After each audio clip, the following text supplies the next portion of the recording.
In this video, I'm going to show you why Yummy is the best deck by a landslide in dude format, even though it's already the best deck now. I'm about to OTK versus 10 interruptions, a full double herald Yummy board with Purge as well, and it's not even going to be remotely close. I'm going to show you why Marshmallow is so broken and how good this deck is new format. If you guys love Yummy, make sure to get your Yummy masterclass down below. It will be increasing in price once Marshmallow is legal. So get yours now while you can. I will almost be doubling the price.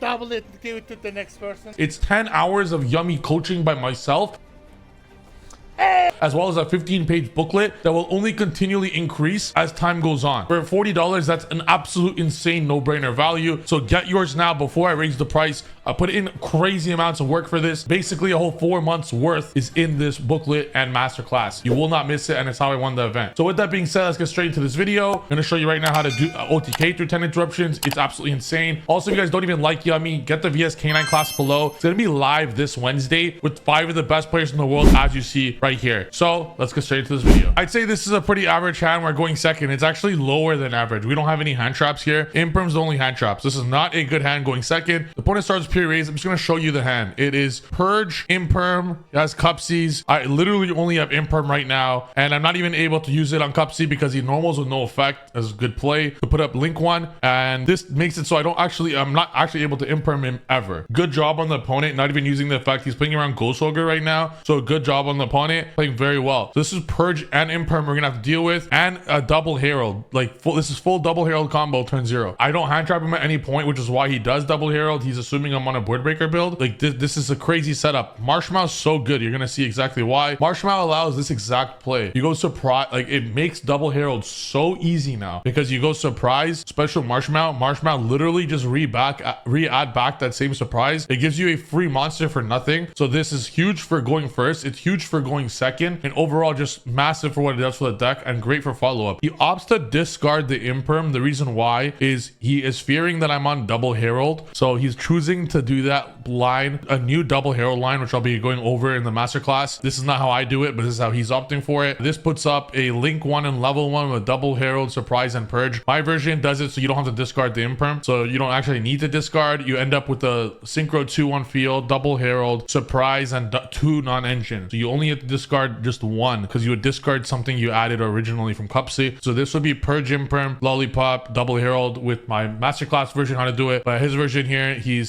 wanted to save the level 1 to be able to have Link 1 level 1 over Synchro 2. So the difference of that is it plays a bit better into having multiple ways to stop these without activating cards, like 2 cards that don't activate, enter battle phase type of shit. So let's see how I do this. This is a crazy amount of interruptions. It's Purge, double Herald, that's 3. This is 2 books of Cookie, that's 5. Surprise, double balance, 6, 7. Cookie Pop is 8. A Croaky Pop is 9. So currently it's 9 interruptions. If you consider Imperm, it could have been 10. It's 9 interruptions here with Cupsy draw and Lollipop bounce if he gets a Lollipop, but he won't. So 9 interruptions. Let's see how we could do this. No hand traps. Let's go. In fact, I even draw a dead Ash Blossom. So I'm doing this shit with 5 cards. 5 cards, 9 interruptions. This Ash Blossom is never used or discarded. So I could have Ash for nothing. This was literally a dead card. So watch, pay attention. And if this impresses you, you guys need to get the VSK9 masterclass. 1 sec. What the hell? Pythagoras is calling. Hello, Pythagoras? Yes. Trif, Yeah, we have a new hello. theory, and it's fucking Yummy theory. Damn. The Pythagoras theorem, Yummy theory that you can get down below right now and figure out how to win this shit. Let's go. Imperm the Herald, obviously go into Hornet. Now look at this line. Hornet Jones, he's left with a choice. He's forced to, if he does a waste play here to get rid of the token, he doesn't get much value. But obviously he'd rather Kagari go up if he really, really wants to. If there was a way to Lollipop right now, if you see me activate Hornet, you could do some plays. If I go engage into Hornet, not Hornet. If I go engage, activate engage, quickly get a Synchro 2 on board, because if engage search Hornet, activate Hornet, chain the Synchro 2 to special Lollipop, Lollipop could banish the Hornet from grave. So Lollipop actually would be an interruption if it was in his graveyard. So keep that in mind. Lollipop is an interruption if you use it properly. Don't always let it go to waste for nothing. So anyways, immediately after this goes into Cookie. I'll tell you why he goes Cookie here. It's not the bounce, obviously, but he wants to pop my Kagari to not allow me to summon everything. His game plan is simple. He wants, once I put Kagari, he wants to pop the Kagari. Then once I put a level 1 on board, he wants to book the level 1, and that in his eyes, that means that he outed all my stuff and Herald to negate everything. It's a solid way to look at it. I understand his perspective, why he wants to do that. I recognize he's doing that, so I didn't go into Kagari. I normal lollipop immediately. Because if I go Kagari, he'll do that exact play where I'd have a token and then he let me waste my normal. So I'm allowing him to give an opportunity to pop my lollipop over the token, and he lets this go. He would rather book it later. He needs to be able to activate an effect. So I'm not activating an effect. This is very important to go second. I'm not activating an effect. If I activate an effect, Cookie's live, and if Cookie's live, he could pop all my shit immediately. Book, pop, a Croaky, Cupsy for no reason to synchro to trigger a Koki. He could get rid of all my shit right now. So I'm not activating a singular effect. When the opponent has a synchro 2 on field, this is how you need to play it. You need to not activate a fucking card, no matter what. So I put up a link 1. I special Cupsy. I'm not activating Cupsy. I'm not even activating Snatchy. I'm not allowing him to trigger anything. I will activate 0 effects. 0 effects I will activate. So now what can he do? Think about it. What's he gonna do? Surprise special something for no fucking reason? There's nothing he could do right now. What I'm trying to set up is a synchro 2 and I want to build a quick synchro with Snatchy or a quick tag out with the synchro 2. This is how you need to play the deck. For example, if I go Cookie right now with Snatchy and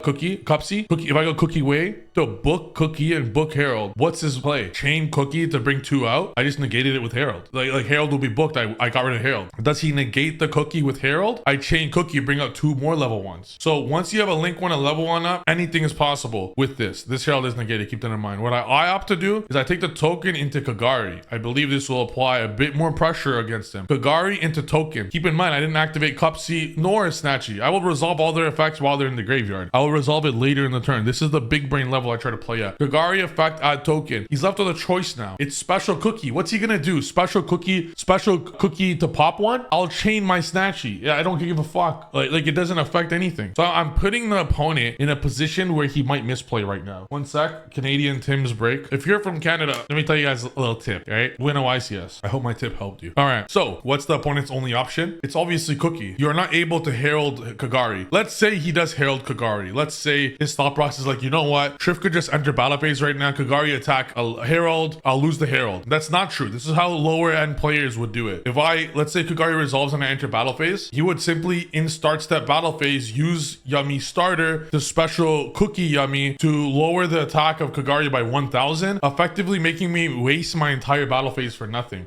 I am not just trying to stop him, I'm trying to kill him this turn because he pure raised map. 5 extra deck cards, I'm gonna kill him right now. For real, this is my game plan. So Kagari effect, if he does choose to negate with Herald, I chain Snatchy to quick synchro Kagari and Cupsy. That way I don't lose the body. This is how you want need to play it. Resource management technical play. Of course, he opts to chain the Cookie to bring out 2 monsters. No problem. I am just trying to get as many cards as possible here. He goes Snatchy to put a Croaky up and a synchro 2 Cupsy to start triggering the synchro 2 tag outs. Totally get it. Now he's gonna be able to start popping a lot of shit off soon. What do I do next? I go straight into Cookie to book the Cupsy and book the Herald, because now he can only do 1. If he chooses negate, let's say he goes Herald negate Cookie, let's say that's what he chooses. All right, I just wasted your Herald. I could chain Cookie, bring out 2 monsters and chain Hornet. I have 3 monsters on board. Your Herald's wasted for nothing.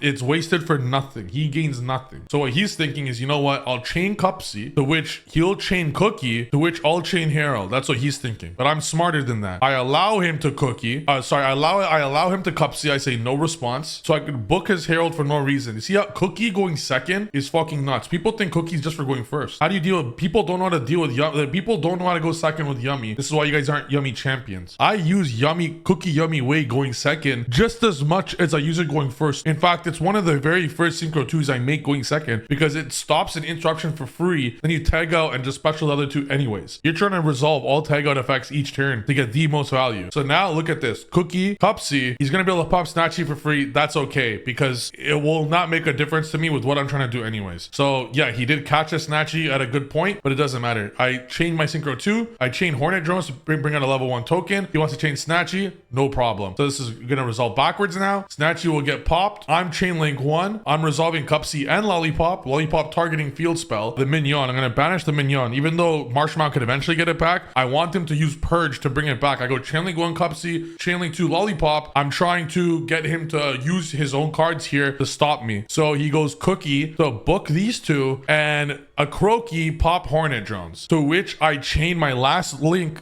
Yummy Surprise, which I'm saving. Yummy Surprise going second is fucking bananas if you could get it that far. It's a very good card. And keep in mind, I'm only using the first effect. I will attempt, because of Marshmallow is so broken, I will use the second effect later on. So he's gonna try to chain Cookie, which he can't because he already used it. Do not miss amounts of, it's like playing tier limit format. There's 3 tier limit effects that has effects in the graveyard. Do not forget which ones are used. It's very important in the mirror match too. In the Yummy mirror match is the same thing. Do not forget which tag out effects have been used. No matter what, it gets complicated, very complicated. So he already used this, so he's not able to. Because of my action, this Lollipop can't even hit the board because how I stopped him. So what he's gonna do, so I go surprise, the bounce a Croaky, bounce surprise. I want him to use his shit ASAP. So I'm hoping he will use it in the last chain to bring Minion back to hand, because you might not catch on because it's new that Marshmallow could just see it from banish, but you might as well, like, if I'm gonna banish anything, it might as well be that, because it'll force an interaction from the opponent ASAP. So I do that, but he opts to special Lollipop. That's okay. I get these 2 level 1s back to my hand. A Croaky does not even resolve because it leaves the field in the chain link, so it doesn't even pop. Now his Cookie will be in the EMZ, so the only thing he has left to stop interact with is Lollipop effect bounce to special 2 monsters to get follow-up. He has no ways to interact with me now because a Croaky was used, a Croaky pop was attempted to be activated, Cookie bounce 2, surprise is done, Cookie pop, double herald are both gone, so he's not even able to quick synchro because I already went through double herald. The Cookie bounce 2 is gone. Every interaction his deck has is gone, and I haven't even activated Snatchy yet. Like, this is, and I have a free surprise because Cupsy searched it. So what do I do now? Yummy Surprise is not once per turn. You can only activate Yummy Surprise each effect once per turn, but you can't, like, you could use each of them once per turn, not just surprise once per turn. So surprise, motherfucker. Surprise effect to special. He's gonna bring these 2 out just to get more overall value. He's gonna use Marshmallow to place Minion so he doesn't die immediately. I go surprise, special Snatchy, add Minion, activate Minion, special Lollipop. He is going to use Snatchy to quick synchro just to get, he plays Silvera. That was the 10th interruption. This was the 10th interruption, Silvera. So he's left with a choice now. He could either, I'm chain link 1 as Cupsy. So you could either resolve Purge on Cupsy, but then I'll just use Purge to bring out 2 more bodies, or use Silvera. He is left with a choice. He can only do 1. So the opponent's decision is to use Silvera and use Purge later. So go Silvera. I just chain surprise. Sorry, I chain Cupsy to only bring out Snatchy and nothing else. Because if I bring out Lollipop, it'll be face down defense, and I'd rather it in the grave. So I'm gonna add Cookie and Marshmallow here. And guess what, guys? Yeah, I'm gonna discard Cupsy because I already specialed it. I'm gonna go into Lollipop because that token is a level 1. Special 2 monsters, Marshmallow effect, add surprise. I can use surprise 3 times in 1 turn. I can literally use surprise right now 3 times in 1 turn. I hard drew 1 surprise. I got another surprise with Cupsy, and Marshmallow recycles a 3rd surprise. So the only effect I can use now is surprise is the 3rd one. So if for some reason he had some way to like banish Minion or get rid of Minion or in battle phase pop Minion, whatever it might be, I could literally use all 3 effects of Yummy Surprise to bring it back and save it. So this is the situation now. All I need to do is OTK. He has 6 monsters. There's a plethora of ways I could OTK. I could SP banish his Minion, and my Minion will 500, each of them will gain 500 attack for each of his monsters, putting my Lollipop at 3,700, which is exactly how much I need to kill him. So I could win like that, but I attack his own monster, not directly if I SP, but it will still be game. But I saw an easier way to OTK, which is just special, lower attack, enter battle, and it's just game anyways. So it doesn't matter. That's game right there. Full-fledged OTK through 10 interruptions. This was our second game, but we didn't finish it. I actually had to left because one of my friends was money matching for $5,000 or $10,000. I was not going to miss that shit, but this would have been an incredible game. You guys would have seen, I'm going to top deck into Nibiru, which is such a crazy card going second to have a 6 card against Yummy, because Nibiru on your turn is almost better than it'll be on the opponent's turn, even with the heralds. You're gonna stop the heralds, right? He opted for imperm over purge because, sorry, imperm over droplet in the grave because it triggered, purge will be triggered quickly. That was his thought process for sure. I would have won this game for sure, but I actually had to go. Didn't play it out. But the game one is what I really wanted to see. Yeah, my friend literally was money matching for 5K. I was not gonna miss that over a fun dueling book match. But this would have been really fun to watch because I could have easily outed the herald, go nib, draw. Like this would have been a crazy game. It would have been the same thing you guys saw last game. So I hope you guys learned something from that replay. That was 10 interruptions, full-fledged OTK versus 10 interruptions. And it's what I preach a lot actually in the masterclass is once a link 1 and level 1 is on board, you're never out, never scoop, never ever scoop. If there's a link 1 and level 1 on your board or a synchro 2 on your board and you're going second and you're facing 5 bodies, it's never over ever. You're always in the game. Do not scoop ever. So that's what I wanted to show you guys here. Hope you guys enjoyed this video. If you guys want to learn more about Yummy, get my masterclass down below. It's the best like it on the internet by a landslide. Ask anyone who's in the class. I know they all love it. I also have a VS K9 class which will have 5 of the best Yu-Gi-Oh players in the world teaching it with me. So if you guys love that deck, learn that as well. And each of these deck masterclasses will be increasing in price between $20 to $40 extra come a new format because there's just gonna be so much fucking information on it. So I'd advise getting it now while it's still very cheap at only $40 for 10 hours or 9 hours of Trif coaching and 15 pages of information. Thank you guys for watching this video. But by the way, don't get the class if you guys are like new to Yu-Gi-Oh or just like play once a month or something. But I do recommend that if you're going to regionals and stuff or locals, if you top 4 a regional, you get $300 Canadian worth of value. Like you're gonna get 5 times your value back just by topping a regional. It's fucking crazy value. But so if you're going to events, I want you to get this information. I want this information to help you. I really do. So make sure to get it if you're going to events. But if you're not going to events, guys, it's a waste of time. You know, I appreciate the support. Maybe you want to support, sure. But if you're just going to locals once a month, there's not really a point if you're barely playing Yu-Gi-Oh, you know? All right, guys, thank you for watching the video. I'll see you guys in the next one. Peace.